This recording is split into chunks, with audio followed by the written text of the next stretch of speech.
Welcome back to the kitchen. Today we're going to make some hash browns out of these potatoes. Now this is a great recipe because it's very versatile. You can cook these up and use them for breakfast all by themselves, cook them up with some eggs, they're great. This particular batch is going to be used in a hash brown casserole that I'm going to make on Saturday. So it's Thursday evening right now. I'm going to cook these on the grill here. Then they're going to spend the night in the fridge. That will get them a little more firm after being cooked. Then I'm going to shred them into hash browns, and at that point they can go in the freezer and they're ready for when you need them. So today is going to be cooking day, tomorrow's shredding day, and then on Saturday I'm going to actually use them in a recipe. You can use them faster than that, or you can use them longer than that. They'll keep in the freezer for quite a while. So this is about 8 pounds of potatoes that I paid less than $3 for. I washed them up in the sink in the house, gave them all a poke with a fork, and now they're ready to go on the grill. So I'm not using any seasoning yet or oil or anything like that. I'm just going to cook these up. I've got the grill on. It's up to about 300 degrees. This reads a little bit low, so it's probably closer to 350, which is perfect. I'm going to leave these on here for about 20 minutes, and then I'll check them and see how they go, give them a roll over, and they'll probably go for about 45 minutes to an hour total. Some of these potatoes are a little bit small, so they'll cook a little bit faster, so I just need to keep an eye on them. Here we go.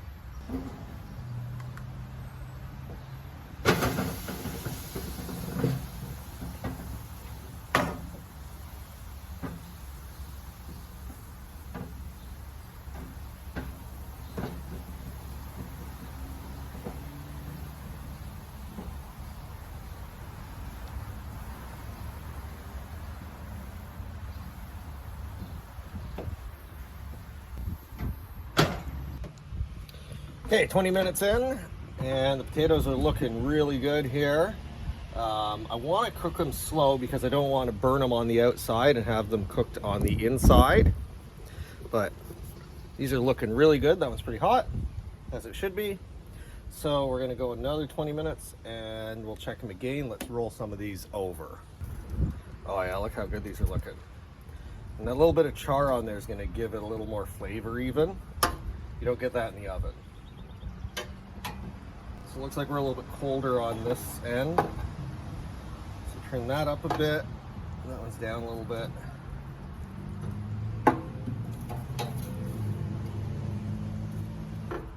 The point of cooking these ahead of time is it accomplishes two things. First is that it sort of stabilizes these potatoes. If you just cut potatoes up, raw potatoes, and put them in a Ziploc bag, they start to turn brown.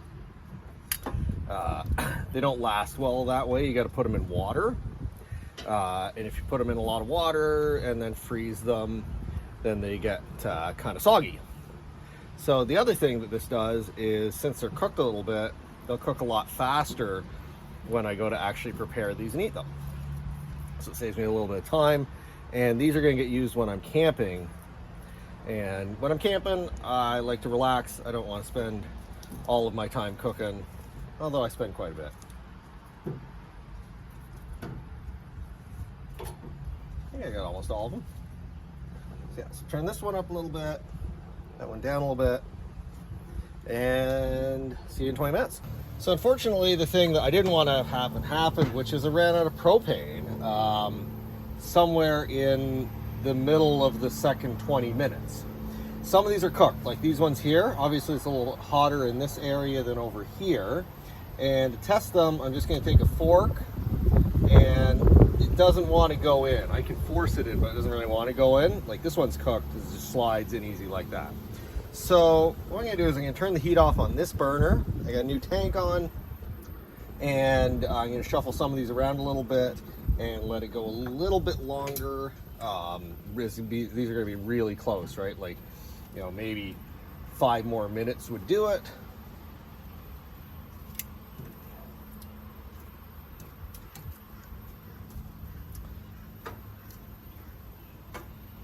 Let's move some of these more cooked ones over to this side.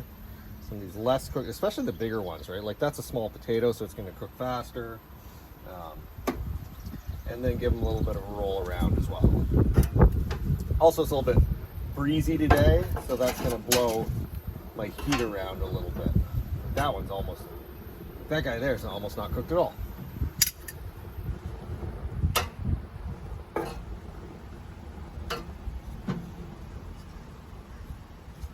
you there.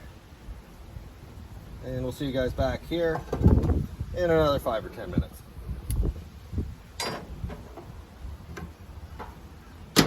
Okay, the potatoes are cooked, so now I'm going to put them in this pot.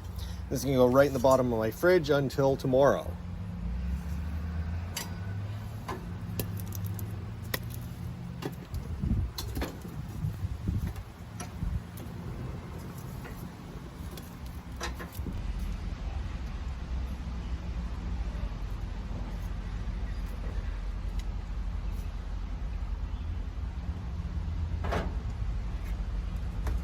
Okay, it's next morning. The potatoes spent the night in the fridge, so they're nice and chilled. That makes them a little more firm. If you try and shred these when they're still warm, they basically turn into mush. You end up with mashed potatoes. Being in the fridge overnight is going to make them shred very nicely. You can do this with a hand grater.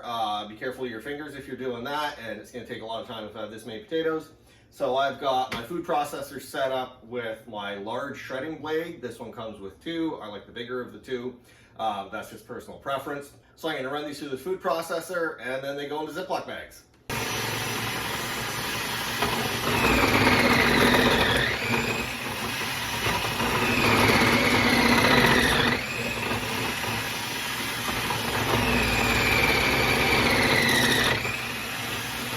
Okay, so that's kind of the first batch of them. It's going to take quite a few. Be always very careful with these blades.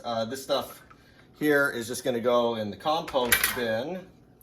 And as you can see, we've got some beautiful shredded up hash browns here, and that's ready to go in the first Ziploc bag. So this is kind of exactly what you want for shredded hash browns, is a little potato like that. And I'm going to end up with several Ziploc bags full of these.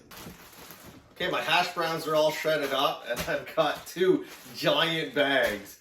This is probably $12 or $15 worth of hash browns these days, if you could find these in the store, which here in Canada, you can never find frozen shredded hash browns to buy.